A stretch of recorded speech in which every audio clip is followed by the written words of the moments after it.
and Rob McGregor welcome you to a place where all kinds of phenomena flourish. Voices whisper ancient secrets, signs and symbols are abundant. UFOs, ETs, ghosts, and even the dead move about freely. Here we meet authors, researchers, and investigators of the mysterious, the strange, and of the inexplicable anomalies that surround us. Step out of the everyday world and take a journey into the mystical underground.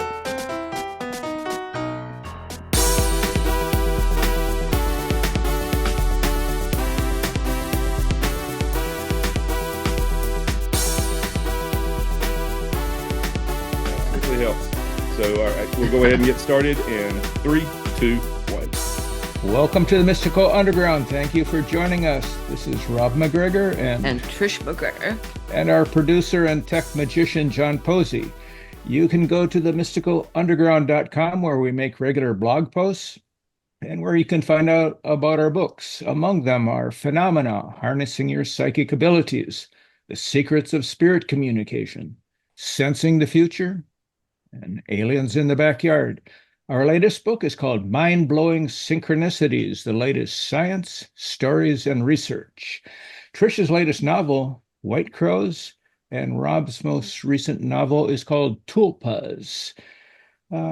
If you are watching us on YouTube, we would appreciate it if you would take a second to click the like, subscribe, and notification buttons so you never miss an episode.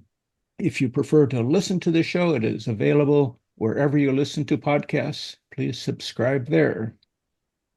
Our guest today is Vish Chatterji. After a successful career as an engineer, executive, and entrepreneur, Vish is honoring his sole purpose as an East meets West executive coach and Vedic teacher. He helps people find light in their work through the wisdom of their ancestors, leveraging the traditions of yoga, meditation, Ayurveda, and Vedic philosophy, and I can't pronounce this word, and Vedic astrology.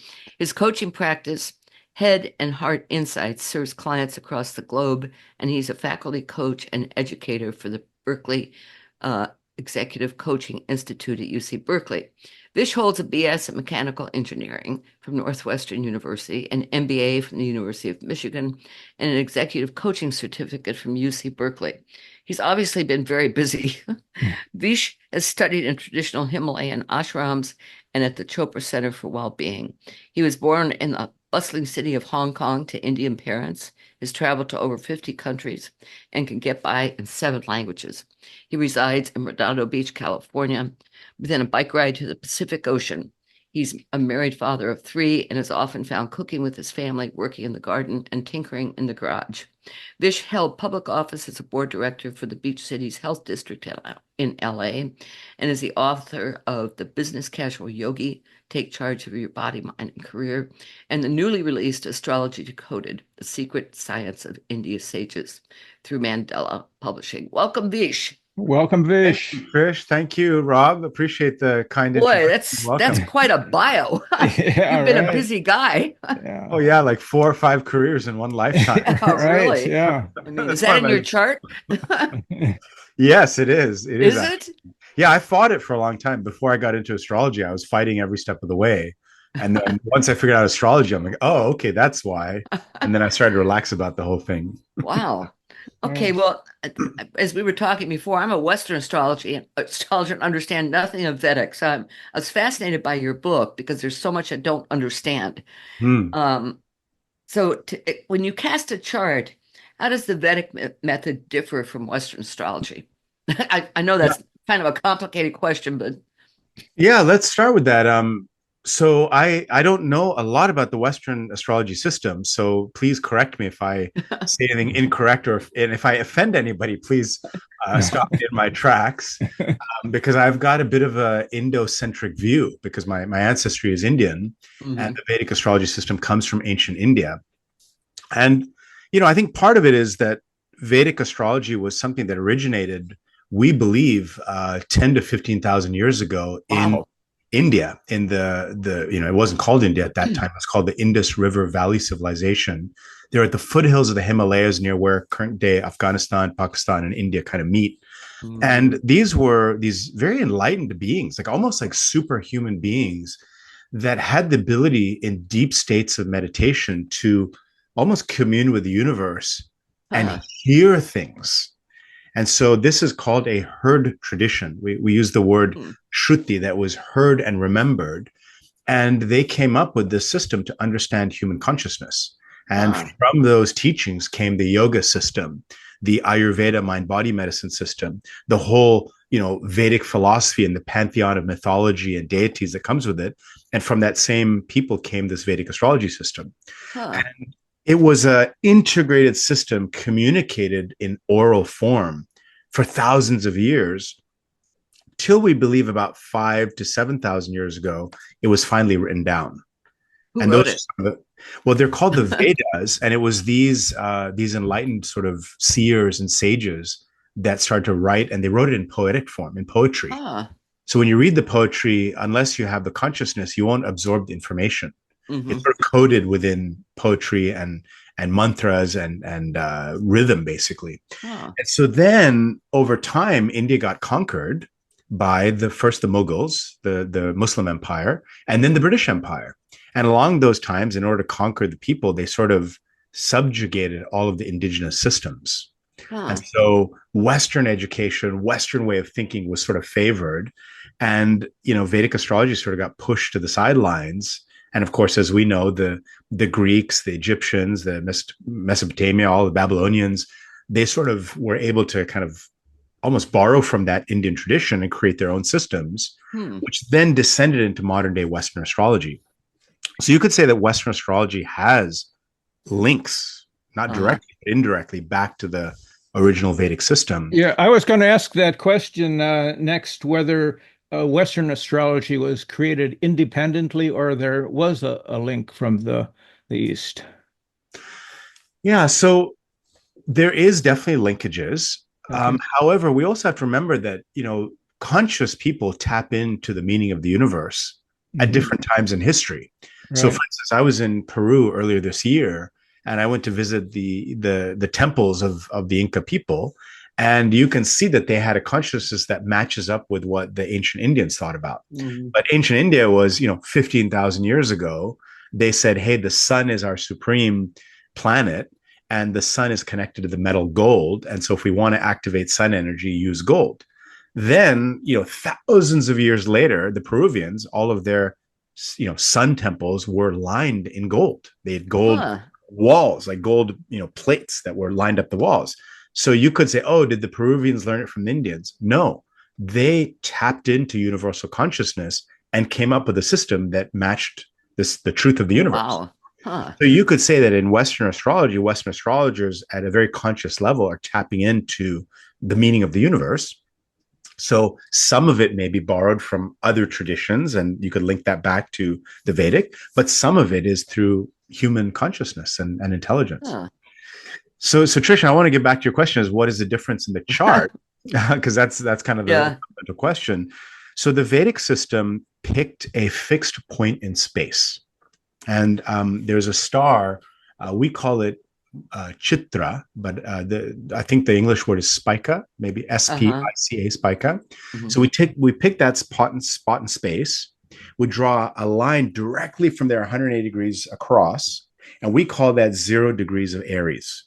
So our zodiac in the Vedic system starts at this fixed point in space that never changes. So 15,000 years ago, 10,000 years ago, today, 30,000 years from now, 0 degrees Aries is always in the same spot.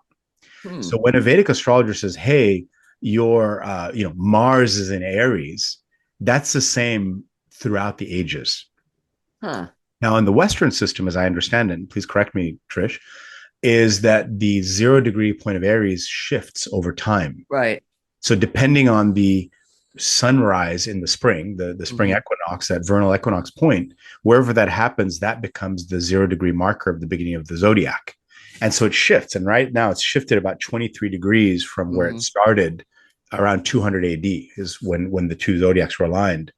And so this tropical zodiac keeps shifting, and, eventually it'll move 0 degrees Aries actually moves into Aquarius. Right. call it the age of Aquarius. So that's maybe a fundamental difference is the Vedic chart maps to what you see in the sky, and the Western astrology chart doesn't actually map to the sky, right? Well, when you do a horoscope for somebody, a natal horoscope, do you have a rising sign that sets up? Yes. Yeah. So we basically, the way we look at it is, and this is maybe another fundamental difference, is the English word is a sign, but we call it a rashi. And a rashi means a heap of energy. So a constellation that is a heap of energy. So it's not a sign, it's an actual energetic thing. And so what we do is the moment you were born at that spot on planet Earth, we say, if you looked with a telescope to the eastern horizon, what zodiac constellation would you see? And that constellation is showering its energy on you. And that becomes your rising sign or your lagna, the fixed point. That then marks the first house of the horoscope. And then we count everything around that to these, 12 sections of sky, for, Aries, then Taurus, and Gemini, and Cancer, and so on and so forth. Well, what's your rising?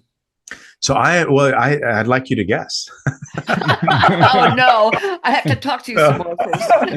So let's see. I gave you a clue earlier on. What was it? Oh yes, you said that. Oh, Vish likes to cook at home. He likes to be with his family. A Cancer. Yeah, exactly right. Very good, Trish. Well done. Well done. Okay. I saw that cookie, and that was the first thing that occurred to me. I thought, oh, this guy's a Cancer. Yeah. Cooking, hosting, entertaining at home, wanting to be in the ocean or in water. That's all right. Well, you live in Redondo Beach, right? So you're close to the ocean. I have another test for you, Trish. Okay. So I was getting ready this morning, and I do a lot of rituals in the morning. And as I did my ritual, I put some turmeric and sandalwood paste on my forehead. I was wondering what that was. Yeah. And so my wife said, hey, aren't you going to get cleaned up before your podcast? I said, well, I'm going to leave it on and test Trish. So Trish, from an astrological point of view, why do I have a yellow dot on my forehead? I got to think about that one, Vish. I was wondering, why turmeric? Yeah. So turmeric is typically orange color. Yeah. What planet? And it's for inflammation, right? Inflammation, yeah. But what planet is connected to the color yellow or orange? The sun. The sun is one, yeah, definitely the sun. And the other, and the moon is more white. But yeah, the sun is definitely yellow. Yeah, the sun is yellow. And today's Sunday. Sunday is the day of the sun, right? So today's Sunday. And the other planet that is sort of orangish and specifically connected to turmeric is Jupiter. Okay. Yeah, tell me, what were you saying? I get it. So what is... That's why your personality seems so large. Yeah. But 2 days ago we had a super full moon, and I saw it rising, and it was orange. Orange, yeah, exactly. Yeah, right. Yeah. When I got to the sky, it was white, but when it was rising on the horizon, it was definitely orange. And the moon is very close to Jupiter at the moment. And so Jupiter, what does Jupiter represent? Well, to me, it represents expansion. Yeah. Just all-encompassing luck. It also, for me, it represents synchronicity. I don't know if that's traditional, but at least that's what I found. That makes sense. Yeah. Expansion, luck. Right. Luck. And in Sanskrit, the word for Jupiter is guru. Oh, guru. Interesting. Yeah. So what is Jupiter connects to? Wisdom. Guru? Wisdom. Exactly right. So Jupiter is a planet of wisdom. And what is this spot on the body from a chakra point? Well, that's your third eye. That's right. It's the third eye. So the third eye is where the wisdom of the universe comes in through. Right. So I can read a book and it's coming through these eyes. I can listen and it's coming through my ears. But if I tune into the universe in deep states of meditation, it comes in through the third eye. Well, maybe I need to learn how to do this with the turmeric in the forehead. I love that. So when you in India, whenever you go to a temple, they put turmeric. Then they put a red powder called kumkum. Okay. So, but usually turmeric is always the base. So you put turmeric, and so now you've activated Jupiter's wisdom to come in through your third eye. And I'm saying, hey, this is called your podcast is called has the word mystical, right? Right. So we need mystical wisdom to come in. So I have to put some, that Jupiter energy to open up that third eye. So then we have a wisdom-based conversation. Well, how do you keep it on your forehead? It dries up, and throughout the day it'll start to, but it's a paste. It's water and turmeric, and they put some perfumes in it, some sandalwood. It's for religious purposes, and you use your ring finger, and the ring finger is the finger connected to the sun. And so you take sun energy and you pop it there. Now you got sun and Jupiter combined, which, like you said, Trish, expands. That's pretty cool. Yeah. Okay, I'm going to start doing that. We're going to the dog park with the orange thing in our middle of our foreheads. That's now great. what happens when you add the red on top of it? You may have seen this with Indians. They have a red sometimes. What planet is red? Mars. Yeah, and you're wearing red glasses, right? So there's some Mars. Red shirt. Yeah. So red is Mars. Yeah. And what does Mars represent? Energy, sexual energy, motivation, forward movement. Yeah, and courage and warrior. The warrior, right? So it's not okay. I'm going to speak about a subject. Maybe I'm a little, afraid to speak my truth. And then with Mars energy, I'm like, okay, I'm going to speak my truth, right? I'm going to, but then it may get offensive, right? So if I put the red dot, I may start to offend people. So I have to watch out with the red. No, you can't offend anybody here. No offense. So, Vish, I want to try something on you. I'm not an astrologer, but I consider astrology to be a divination system. So isn't it true that within any divination system, the method is not so important as the belief and acceptance of that particular method? So that two different approaches to interpreting the zodiac could both be correct within their own frameworks of belief. Such a great question, Rob. So divination, as I understand that word, is trying to access the consciousness of the universe. And it requires somebody with a heightened intuition.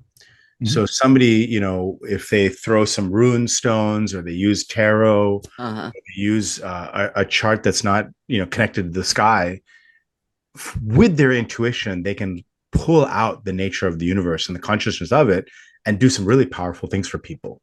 So I believe that most Western astrologers have a very heightened intuition, and their intuition is supported by the chart and allows them to see deeply into somebody's soul. I'm not that intuitive person. I'm an engineer. I studied engineering. You're left brain. Yeah, exactly. I'm left brain. I studied engineering, and then I went to business school, did an MBA. I ran, corporate divisions of big companies. So for me, it's all about logic. And so, how does somebody like me, who's highly logical and doesn't have mystical intuition at that time, find a way to help people? And so, what's interesting about Vedic astrology is it is very mechanical. You can just mechanically interpret this planet, this sign, this is here, therefore it must mean this. And it's astounding for people. And so when I first started doing Vedic astrology, I was very skeptical. I'm like, I don't know if this works. Let me see.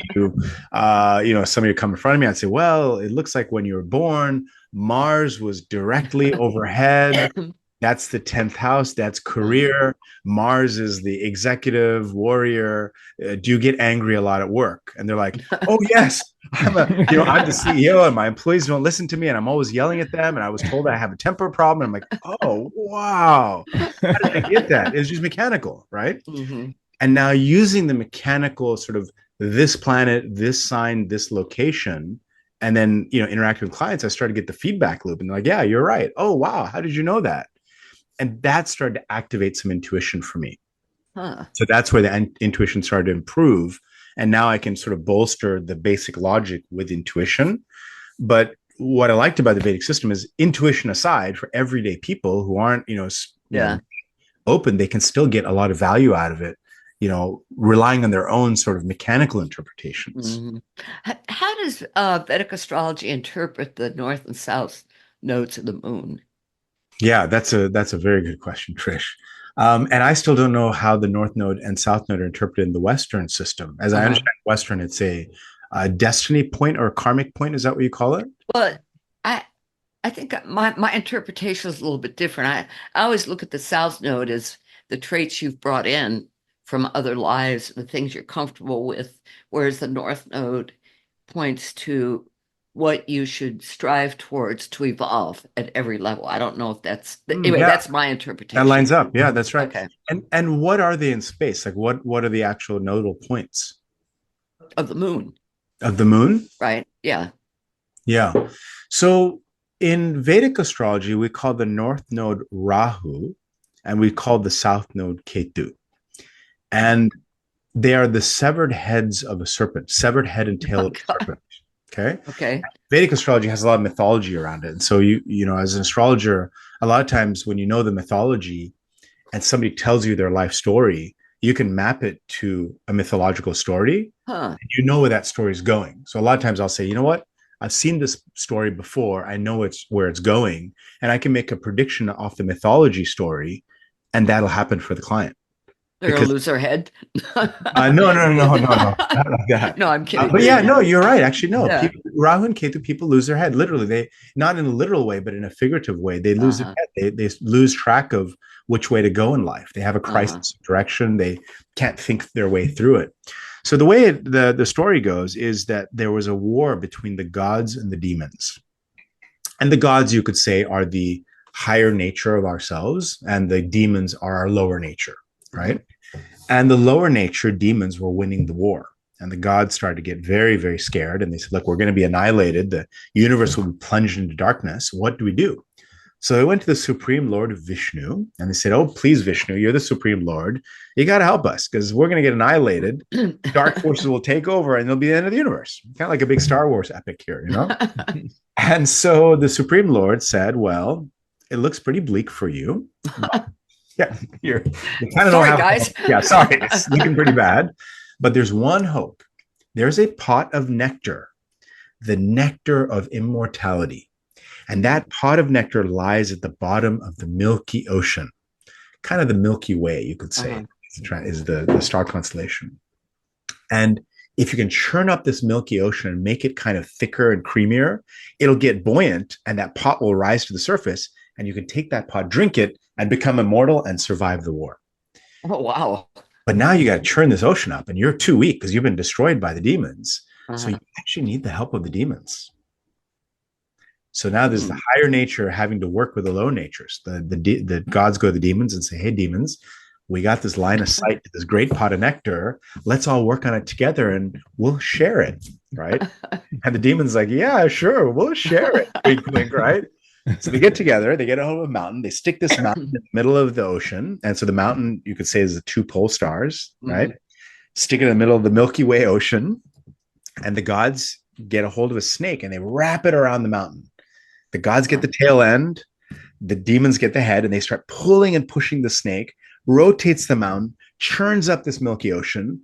But the first thing that comes up is a pot of poison that almost destroys everybody. So then Lord Shiva comes, drinks the poison, and saves everybody. So that's the thing, is when your churning in your life starts to happen with Rahu and Ketu forces, the first thing will happen is poisons will come out that almost destroy you. But when you use the divine as help, he takes care, or she takes care, it takes care of the poison. Then finally the pot of nectar arose. And so then the demons got excited, but they were then presented with this beautiful maiden, Varuni, who then tempted them away and gave them a pot of alcohol and intoxicated them. I love this story. And made them so drunk that they lost sight of their mission. So that's another connection to Rahu and Ketu, is that you can get so drunk with ambition or alcohol or substances, you lose sight of your mission. But then finally, after the demons were tempted away, the gods got around to drink the actual nectar. And you could say the sun drank it, the moon drank it, Jupiter, Mars, Venus, all the gods drank the nectar. And then this one demon, the snake, was very smart. He said, I'm not going to fall for this ruse. I'm not going to go after this liquor pouring maiden. I'm going to stay here and get the real nectar. So that demon actually drank the nectar disguised as a god. But the sun and the moon, the planets of light, said, look, I see through your disguise. There's an imposter here. So the Supreme Lord appeared, took a discus, threw it, and chopped the demon at the throat. The head became Rahu. The tail became Ketu. Interesting. The head is the north node. The tail is the south node. And because the sun and the moon were the tattletales, they're always trying to swallow up the sun and the moon. So when an eclipse happens in the sky and you see the sun and all of a sudden it gets shadowed, right? It's the demon trying to swallow up the sun in revenge. Oh, geez. But there's no body. So the sun comes out the other side. Or the moon is getting swallowed up, but there's no body. So it comes out the other side. But what is that shadowy force? It's either the earth, which is us, or the moon, which is our mind, right? A solar eclipse is the moon shadowing. So Rahu and Ketu become our own shadow points, our own sort of higher and lower natures that prevent us from understanding the truth. Wow, So, this is very Jungian. This is, I yes, mean, when you talk about the shadow world and the shadow selves, I mean, that's incredible. exactly. And so when you see Rahu in a chart, you know that's the head. And that's where there will be some kind of obsession and insatiability, because no matter how much Rahu eats, there's no body, it never feels full. So if somebody has Rahu, let's say in the second house, is connected to food and intake of food, they will have some kind of food addiction, right? Huh. If Ketu is there, Ketu is the tail that's cut away. It says, I'm out of here. I don't want this anymore, right? So I, for instance, have Ketu in my house of career. So I'll have these moments where it's like, I'm out of here. I don't want this anymore, right? So hence multiple careers. So Ketu shows the energy where you have to cut things away in your life continuously. Huh. Rahu shows this sort of obsession. But like you said, Trish, Rahu is things that you have to embrace and learn to balance in this lifetime. And Ketu are things you have to learn to let go in this lifetime. So I was gunning to be a CEO of a big company, and I had to let go of that because Ketu says, hey, that's not for this lifetime.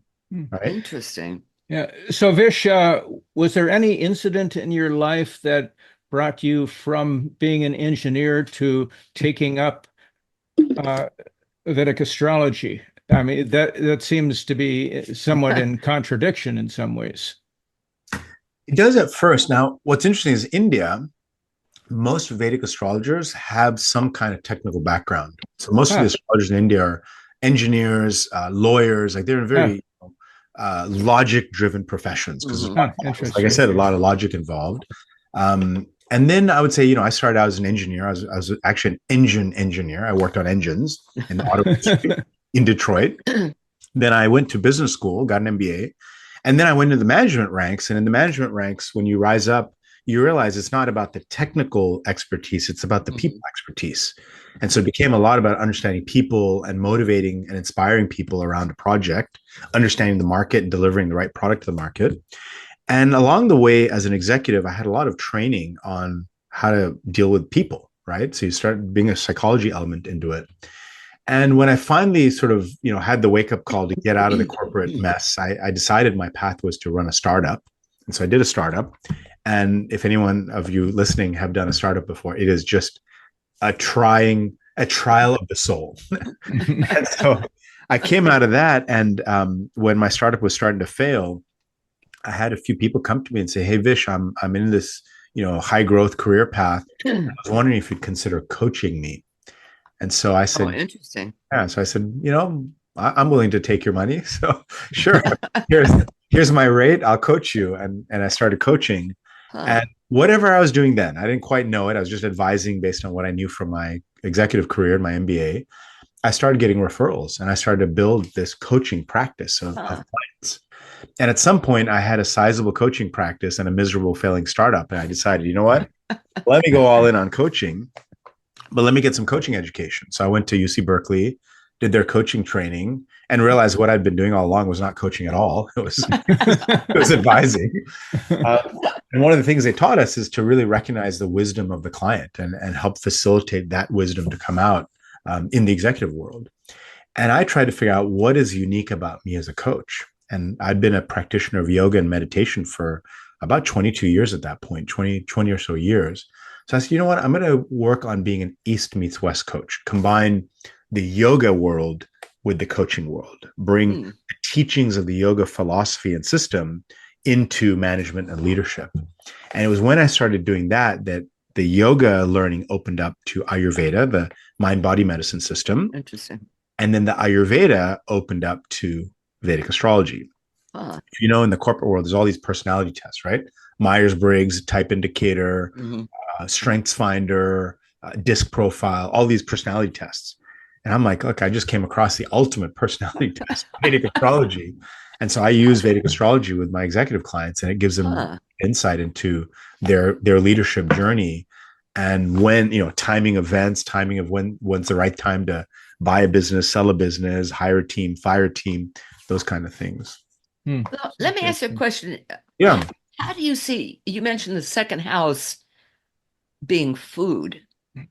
In Western astrology, it's income. It's what you earn. It's what you value. Is that fit? Yeah, it does. So the second house is the natural sign of Taurus, right? So Taurus Uh-huh. sign number two, second house is number two. And Right. Taurus is all about your assets and resources, right? Hmm. So assets and resources are the family that you came from, your birth family, and Uh-huh. the wealth that your family might have had. It is income because that's your source of resources, and your Hmm. food stores, right? What food you have is your Oh, okay. wealth, right? So it's the accumulated wealth, food, and family. But also in astrology, we divide the body up into 12 sections. So Aries being the head and the Hmm. upper face, Taurus being the mouth, Gemini being the throat. Right. And so Cancer being the heart. So Cancer is very heart driven. Gemini likes to speak a lot. Rob's wearing lots of green. He's probably likes to speak. His green is Gemini energy or Mercury energy. The mouth is connected to the second house in Taurus. So Oh. you can use the second house to either understand the food intake or the income intake and money intake or the family. Digestion goes down into the intestines, and that is the sixth house, the Virgo. So if you want to understand how what somebody takes in the mouth is the second, how they digest it is the sixth, Uh-huh. how it comes out is going to be the eighth. Okay. Yeah, that was my next question was about the eighth house. Okay, we look at it in Western as your partner's resources or things like, royalties, insurance, mortgages, that kind of thing. How does Vedic Yeah. look at it? So Vedic, Also, it's the paranormal. yes, the eighth house is the occult, the paranormal, the Right. hidden things, transformation, death is also the eighth Mhm. house. It's interesting you said partners' resources. And like we just talked about, the second house is the house of resources, Hmm. but the house of partners is the seventh house. Okay. So the second from the seventh house would be the resources of the partner, right? So just imagine your first house is you, Yeah. the second house is your resources. Right. The seventh house is down here. Uh-huh. Second from the seventh, you count the seventh as number one, the second is number two, that's the Uh-huh. eight, seven, eight. That becomes the partner's resources. It becomes the family. So when in-laws is also the eighth Uh-huh. house, but also the occult. So all things hidden from view. It's a natural location of Scorpio, which are things Mhm. hidden. So for somebody to be good at astrology, they have to have some strength in the eighth house. Well, that was my next question. I have the North Node in the eighth house, the South Node in the second. So am I messed up?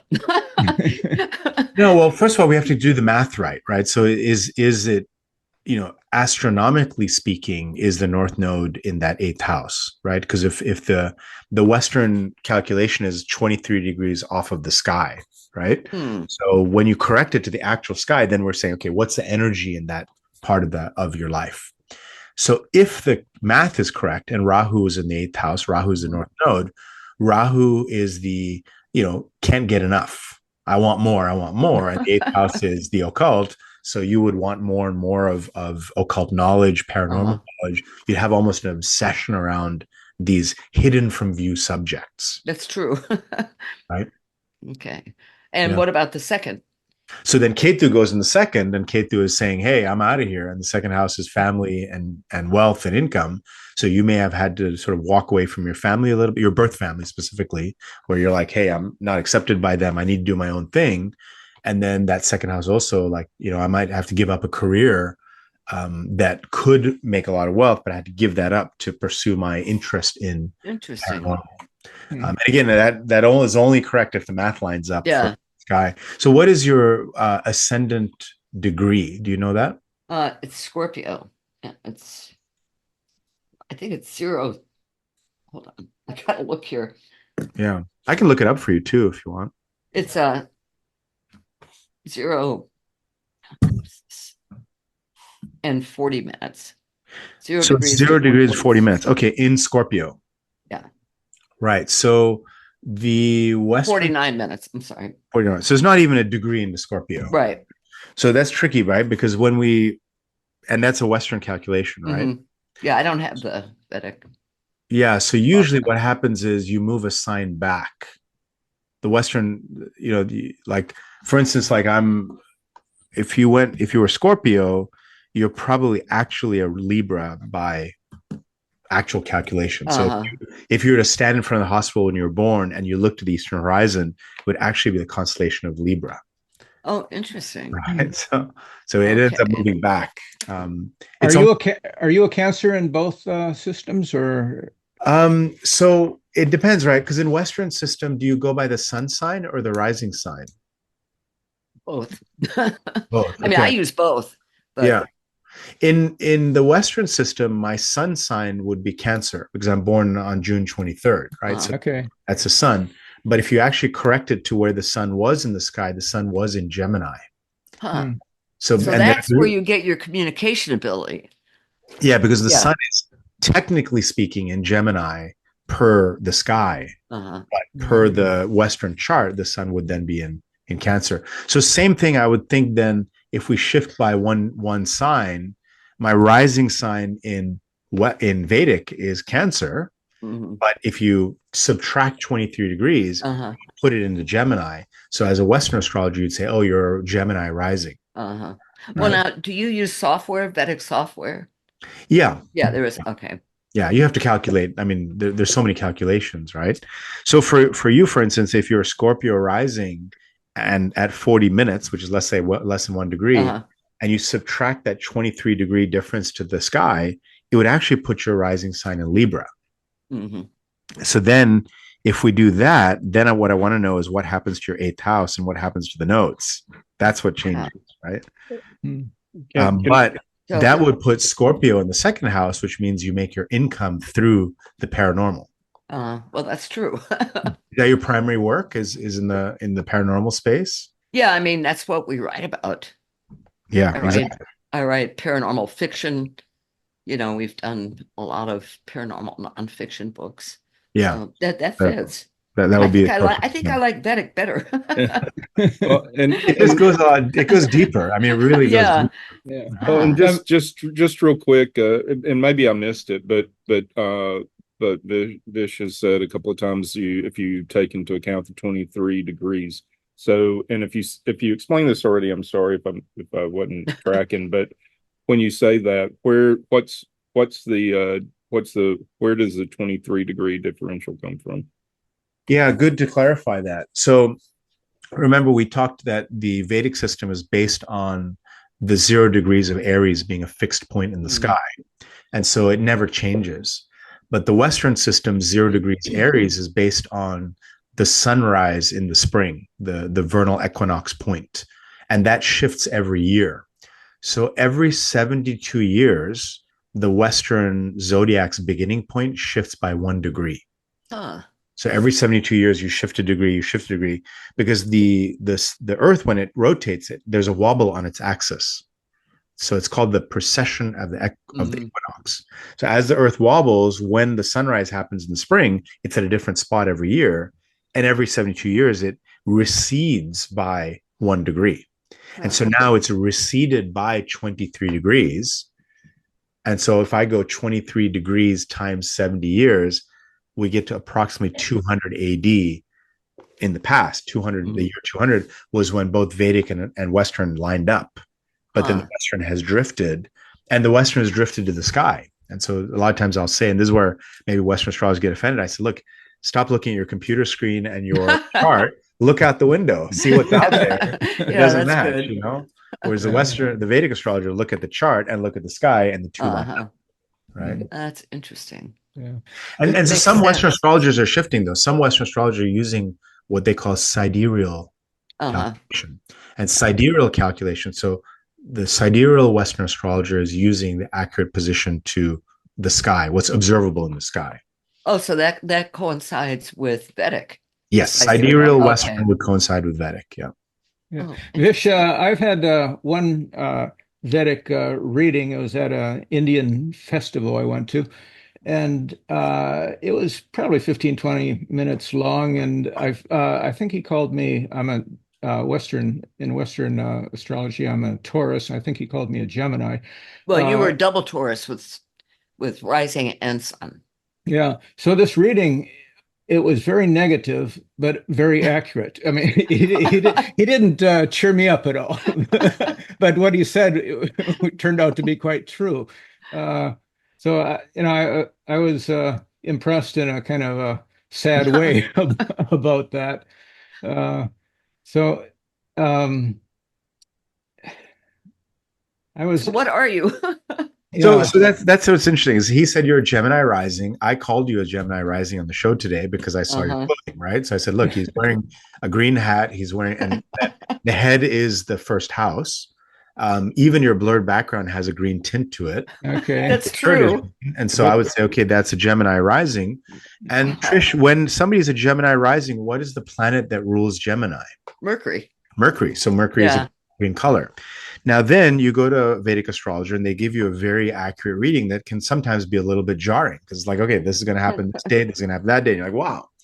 But what I like about the Vedic system is it then gives you remedies. It says, okay, you can do something about everything, right? Oh, wow. So let's say Rob said, look, I know I'm a Gemini. I should be a good communicator, but I'm having a horrible time communicating. I want to improve it. So then we say, okay, he's a Gemini. The planet behind is Mercury, and Mercury loves the planet green. Uh-huh. So by starting to wear green more often, you will improve your communication, right? Huh. So it's a very active system. You have to actively manage your life. So whatever you're right, like if I'm a Cancer rising, then the moon is the planet behind my sign, behind Cancer. Mhm. The moon is a planet of emotions. So likely my emotions could wax and wane. So astrologers say, hey, Vish, your emotions can be all over the place. I was like, oh my God, how do you know that about me? Yeah. And so then what do I do about it? And he's going to say, well, start tracking the moon phases. Mhm. Oh, And so I interesting. track every day. I track the moon. I know exactly where it is. Uh, The sky. I'm like, okay, the moon is here. The moon is here. The moon is here. It's in this sign. It's in this sign. And by being more conscious of the moon, by doing full moon meditations, I start to calm down that moon energy, which then calms down my emotions. what about lunar eclipses? How do those affect you? So they're going to affect me in an outsized way. Uh-huh. So on lunar eclipse, I would be very, very careful not to go outside in that energy. And I also, even at my altar, I won't light any candles or any fire because you don't want that energy Right. coming to your home. Uh-huh. So Vedic astrology gives you this very, rich set of remedies and ways to manage the energies. So you kind of have to take control of your life and start to actively manage it. And so one of the assignments I give to people is, calculate your Vedic birth chart, figure out the rising sign. And this is in the book, right? So, Mhm. my whole purpose of Astrology Decoded was how to make this accessible to everyday people, Uh-huh. not confuse them with a bunch of Sanskrit jargon, but make it accessible. Mhm. So, you go and on my site, vishchatterji.com, you go in there, there's a button that says generate your birth chart and you enter in your birth info. I don't keep it. It just goes into the calculator and it spits out your birth chart. Whether you can read it or not, doesn't matter. I have a line that says your rising sign is. Oh, So let's say interesting. your rising sign is Scorpio. Then it says your rising sign planet is Mars. Uh-huh. Then you can go to the book and look up Mars and learn, oh, Mars is a warrior. Oh, yes, I have a lot of warrior energy. Okay. Uh-huh. What do I do about it? Then in the back of the book, it says to calm down Mars, start doing vigorous exercise. Huh. So then you start doing vigorous exercise, you're activating that warrior energy of Mars and dissipating some of it. And you'll notice the inflammation levels will go down in you. So my theory is as long as you take care of the planet that is the rising sign planet, because that becomes the rule of the whole chart. If you honor that planet, you can have a lot more. It's almost like if you fix that energy rise like a rising tide lifts all boats. That planet lifts all houses in your birth chart, all areas of life. So if I'm Libra rising, actually, in the Vedic system, then Venus rules my chart. Right, which is why I thought your top was more of a pink color than a red. Well, maybe it is. I don't know. Yeah, it's showing up on screen as kind of a pink Huh. color, and that's the Venus's color. Uh-huh. And Venus is a planet that is connected to the goddess and feminine energy. Mhm. So things like adorning yourself with jewelry is one of the Venus remedies. Wearing nice, fine clothes, wearing pink, wearing white. These are both Venus's colors. Doing any kind of worship to goddess energy. Well, any rituals to the goddess becomes very powerful. Venus is about harmony and balance. So also art. So listening to music, doing art. These are all things that strengthen Venus, which strengthens Libra, which strengthens your whole chart. Right. And so we always want to understand not just a sign, but the planet behind the sign. Mhm. And so if you remedy the planet behind the sign, then you activate the sign, which then activates the whole chart. Wow. I So think we have little misinterpretation of colors through this Zoom, because I'm actually wearing a blue shirt and a black hat. Is that right? yeah, Yeah. but it does, he's right. It does look green and green. Yeah, I see it on the screen. It does Yeah. look green. Does my hat look green? Yeah, a little Yeah. bit. Yeah, it's Little very bit. black. Yeah. And what John- color am I wearing then to you? Looks like navy blue, maybe? Or, Yes, darker that's blue. correct. It And is? it's definitely Okay. navy blue, so that's correct. So Okay, yeah. what planet is that connected to? Yeah, I Trish? don't know. Navy blue? is- Water? Blue is Saturn. Oh, Saturn. Saturn Oh. is Interesting. yeah, and Saturn is a planet of discipline Responsibility, focus, yeah. and a planet of karma. So Mhm. Saturn is the one that delivers karma, Hmm. and it keeps you on track, so that I don't get That's too true. expensive. Now, like we have to kind of stay on some kind of track, right? Hmm. Okay, so that's why you wore navy blue. Vish, It do, was just what I chose. yeah. I have Vish, Saturn in the first house, Trish. That's why. Okay, that's funny. Go ahead, Rob. Yeah, Fish, do Vedic astrologers do financial astrology? Yes, they do. I mean, there's many different branches of Vedic astrology, right? So, obviously people have questions around love and career as the typical questions. Right. Then there's a whole branch of financial astrology, investing, timing for investments, your potential for abundance and income, right? So from a chart, you can read if somebody has that potential and then, of course, give them remedies of how to activate it. Or somebody doesn't have the potential, and then you tell them to do a better job with their budgeting, right? So, like not everything's, if you don't have the underlying energy in the chart, you can't just manifest it. I hear a lot of Western people, Western, I guess, self-help gurus saying, oh yeah, just, manifest abundance, just think abundance and it'll manifest. It's like, well, if you have it in your chart, it'll work for you. But if you don't have it in your chart, it's not going to happen. You're going to have to do some different work. Then there's a whole branch of medical astrology. So medical astrology allows you to look at a chart to help understand medical challenges and then give lifestyle recommendations to prevent. We say in Vedic astrology, you must prevent the suffering that is about to come. Right. So you have to find a way to actively manage to prevent that suffering. So if you can see somebody has disease tendency in their heart, for instance, then you tell them, hey, definitely go to the doctor, get your heart checked out, do the lifestyle recommendations, don't ignore the doctor. But if somebody, let's say, says, hey, the doctor told me to take all these medications, I don't want to take them, and you look at the chart and you see that they don't have that health challenge, then you can say, okay, you can make that decision. So it kind of helps you understand when to listen and when not to listen to different people and advising you. God, I got to redo all my charts to sidereal to have them accurate. This is interesting. Yeah, at least you're open to it, Trish. Oh, yeah, I am. I mean, it's fascinating to me. I just never understood it. See, if you were a Taurus, you would have fought me. If you were a Taurus rising, you'd say, no, Vish, my system's just perfect. I'm not open to this new idea. I know the system isn't perfect. Yeah. But when you're a gem, when you're if you're a Libra, Scorpio would be more stubborn too. But if you're Libra, you're saying, okay, I'm open to it. Yeah. Interesting. How about free will? Is that recognized in Vedic? Yeah, so that's what I'm saying is this active remedy, these active things that you can do to improve the energies is part of your free will. So I tell my clients, don't just sit there and listen to an astrologer and just sit there rejected. Do something about it. Like take charge of your life, take charge of your karma. So there is a lot of free will, and we have different kinds of karma. So Vedic astrology is based on an understanding of karma.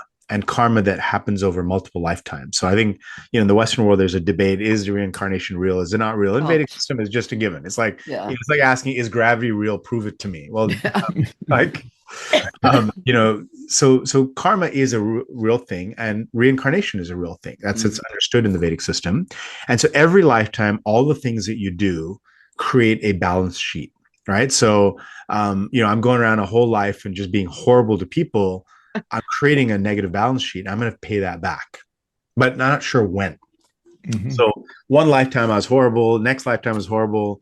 Then one lifetime I was good. Then I'm born again this lifetime. And all of a sudden a bad thing happens to me. I'm like, why did that happen? I was good last lifetime. Well, not all your karma of all lifetimes shows up in this one life. It's almost like you have a closet full of karma And this lifetime, you take a carry-on back. You just have boy. one carry-on back, not the whole thing. And so the Vedic astrologer looks at your chart and tries to figure out the contents of that carry-on back. Huh.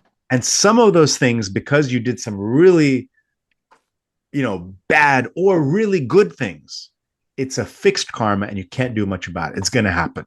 Huh. That's beyond your free will. You need like either God's help or a guru's help to kind of move that. Now, some of that karma, you did something not so bad and you can rectify it this time around. You can remedy it. That's where your free will comes in to kind of change those things. So you can see things that are fixed and things that are modifiable. And the modifiable things, obviously the ones we work on, if they're really fixed, then you kind of need the divine's help to move that through. Does that answer the question, Rob?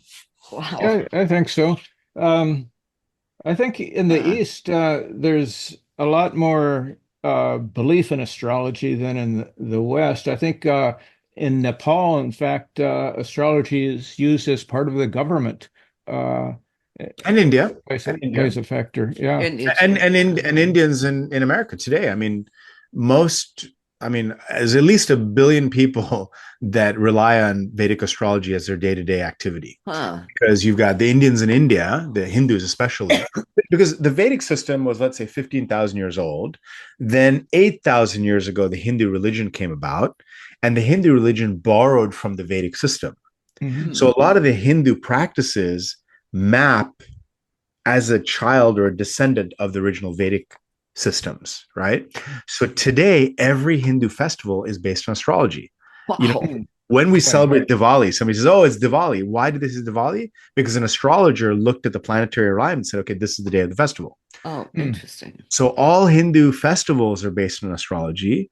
All Hindu rituals are based on astrology. Even when a Hindu gets married, they're using Vedic astrology to decide if this couple is a good match and to determine what's the right time of the wedding.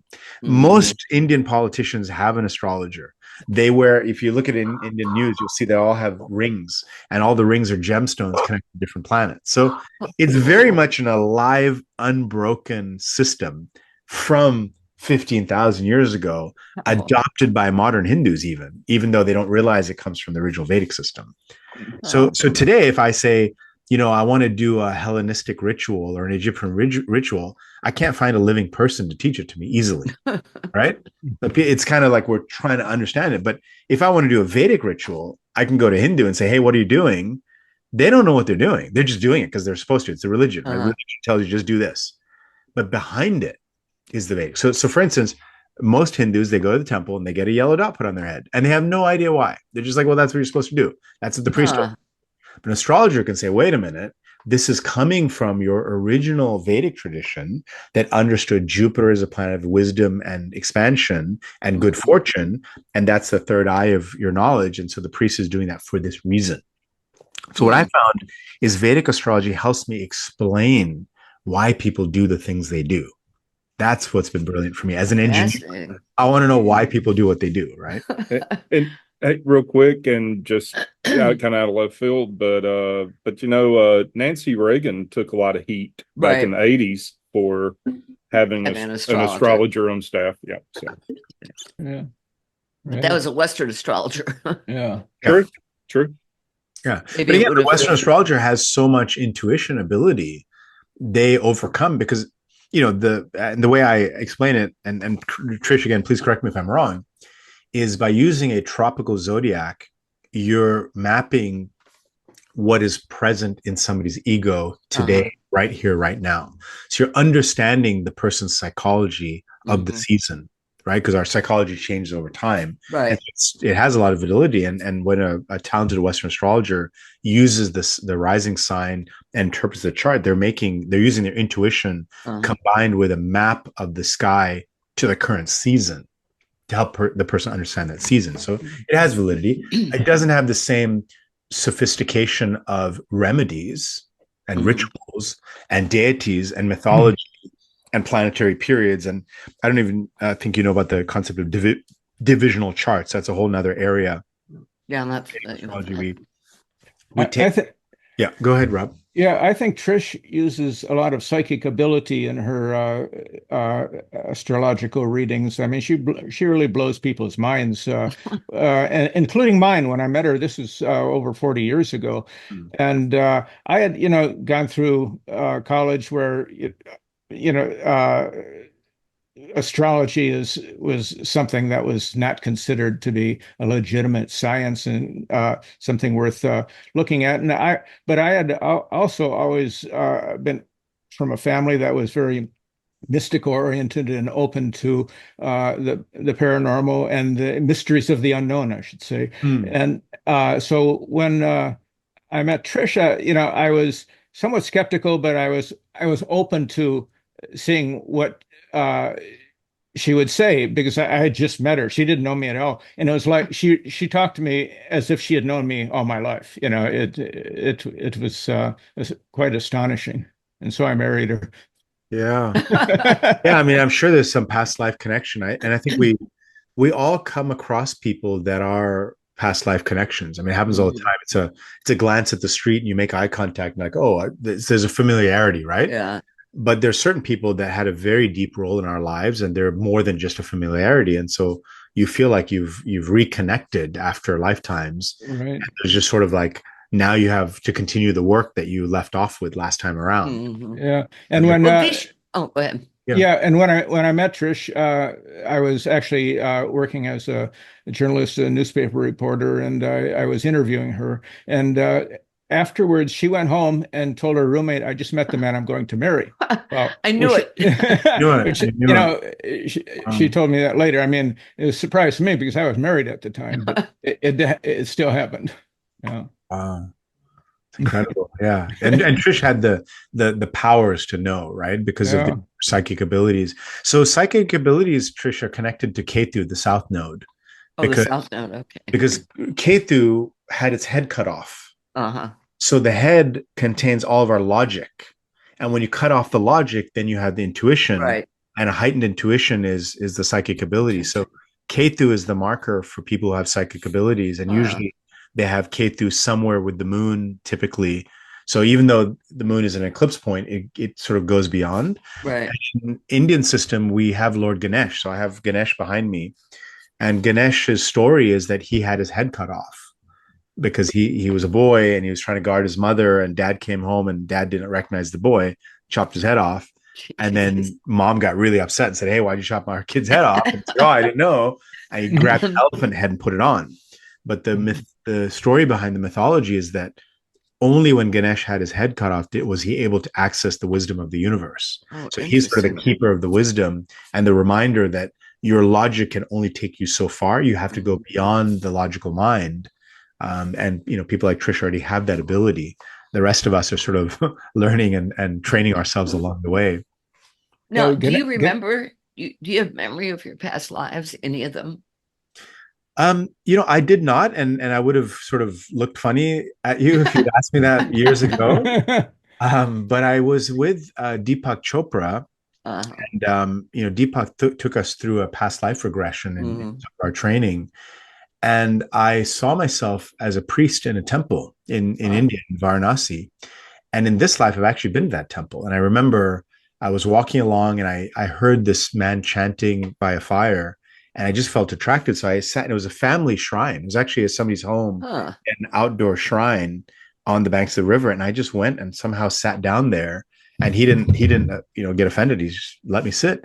And I remember I closed my eyes, and when, I don't know where I went, but when I opened my eyes, it was 3 hours later. I don't know what happened. It just, he chanted and did the thing. And then when I did the past life regression, wherever Deepak took me, it was that same spot that I'd been to. So then I connected the dots and said, oh, one of my lifetimes, I must have been in Varanasi as a priest.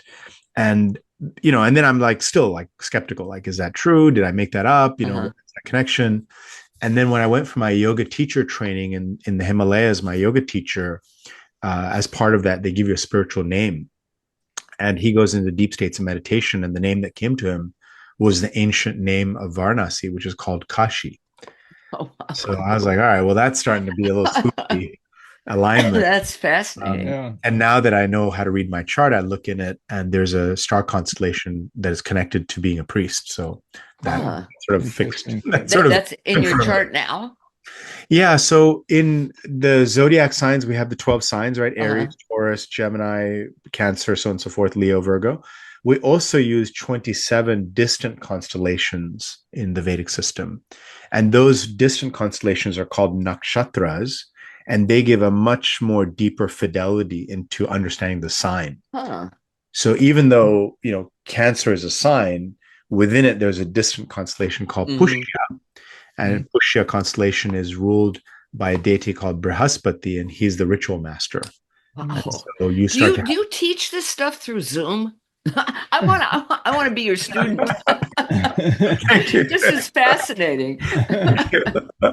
Yes, I have some students. I teach people sometimes. Do you? Yeah, quite a few Western astrologers actually that switched over. Yeah, the system sounds more accurate to me. It just seems, because there's such a mythology and a history, and you've got this context of all this mythology, the accuracy of the sky, but then also the whole yoga system, right? So yoga is considered to be one of the ultimate remedies for a birth chart. So this one spiritual teacher, Satguru, you may have heard of him, Satguru. He's the guy with the big beard and turban, and has millions of followers. He once said that when a yogi comes to a Jyotishi, so the Sanskrit word for Vedic astrology is Jyotish. Jyotishi is one who practices Vedic astrology. So when a yogi, a practitioner of yoga, comes to a Vedic astrologer, the astrologer takes the chart and tears it up and throws it away. He said, why do you need the chart? You're doing yoga. You're transcending your chart. So yoga is, and I don't mean the pretzel twisting gymnastics on a mat yoga. I mean the whole philosophical system of yoga. There's 8 limbs of yoga. There's lifestyle guidelines, there's breathing techniques, there's meditation techniques. When you do the whole system of yoga, which I wrote about in my first book, The Business Casual Yogi, if you do the whole system of yoga, you start to transcend those chart energies. You become beyond the chart. You rewrite your own chart. Okay, Rob, he was a yoga teacher for 20 years. Yeah. So. And actually, Trish and I co-authored a book called The Way of Astro Yoga, combining astrology and yoga with a series different series of postures related to the different signs and the energies related to those signs. Okay. Can I send you a copy of our book? Yes, please do. I'd love to see that. Astro yoga sounds fantastic. Yeah. I mean, so astrology and yoga are completely connected. So for instance, we talked about the Rahu and Ketu, right? And Rob, you're familiar with yoga, you know about the chakra system, right? Sure, of course. So which chakra would be connected to Ketu, the tail that was cut away from the head? Easy one, right? The tailbone. I was going to say the second one, yeah. It'd be the first one, yeah. The root. Ketu is the first one, because right at the tip of the tailbone.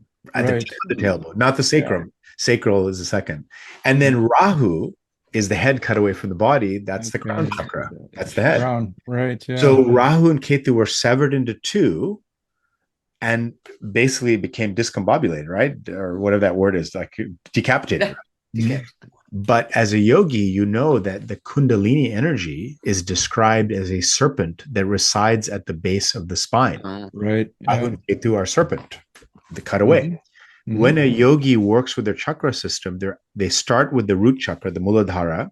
They activate it. They start to move the second, the third, the fourth. They start moving up the chakra system. And as that serpent rises, it reconnects Ketu and Rahu. And remember, Rahu and Ketu reconstituted as a whole being outsmarted the gods to get the nectar. The nectar of mortality. So when you connect the tailbone chakra through the chakra system to the crown, you have reconstituted a power beyond the gods. And now you access the nectar of immortality, which is the samadhi state. So that's sort of the secret within yoga, is that what yogis are trying to do is reconnect Rahu and Ketu, because that's a power beyond the gods. Yeah, that's interesting. This is fascinating. And that's why religious people don't like yoga, right? Because you're going beyond the gods. Yeah, that's great. That's what we all need. Can I ask one last question? Hopefully, so turmeric. Never know if I'm saying it correctly. Yeah, turmeric. Turmeric.